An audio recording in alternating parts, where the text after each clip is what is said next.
Hey guys, I hope you are all doing well and having a great week so far. Today I'm talking about Adoniram Judson.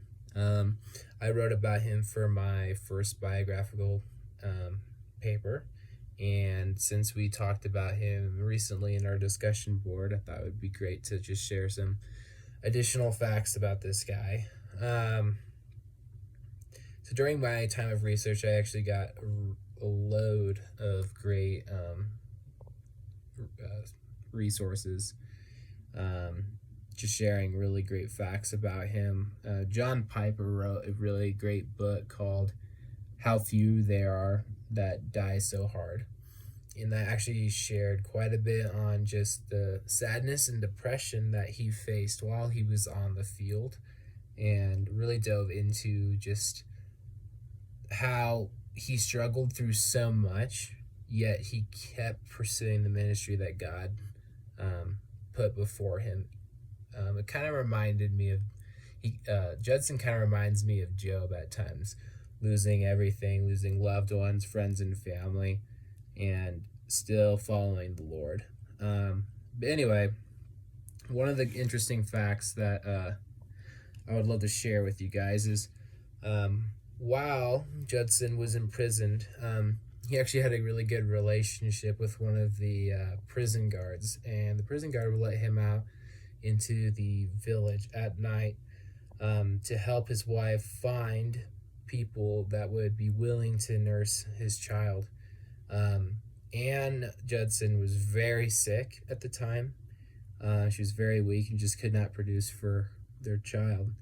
And so at night, after being in prison all day, he would go to find willing villagers and other people that would be able to help nurse his child. I thought that was crazy. I mean, I can't imagine how scared both Judson and Anne must have been feeling. There's this really great quote that John Piper shares. He Judson actually said this to a cellmate while they were in prison. It says, "It is possible my life will be spared. If so, with what order shall I pursue my work? If not, his will be done. The door will be open for others that would do better work." So I think that's really cool that he stated that, basically saying like, oh, if I die, then so be it. The door has been opened, and now others can follow in I guess my footsteps.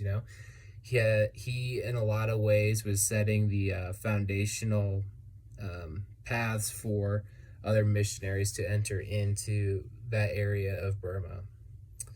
Um, and so going back to that depression aspect, through the things that he struggled with. Um, so Piper wrote about how Judson, after his wife passed away, he actually went into a 40-day isolation, just in absolute depression on his own. He had a bunch of letters that were being sent to him from the universities that supported him, and he was having them sent back to England and actually wanting them destroyed. He was completely torn apart by the loss that he had suffered. Um, just a reminder, Anne was very sick, and she would eventually died from the illnesses that she had. Um, and so he actually went out into the jungle and was living in a hut for 40 days in self isolation, in deep depression, barely meeting with anybody or getting resources just to survive. Um, there's this quote that John Piper has from a letter that he wrote back to his family back in England. And it says, "God is to me the great unknown. I believe in him, but I find him not." And that just shows me that he was in this period of just like, Lord, what is happening? You know, like why have I lost children? Why have I lost friends? And now why have I lost my wife?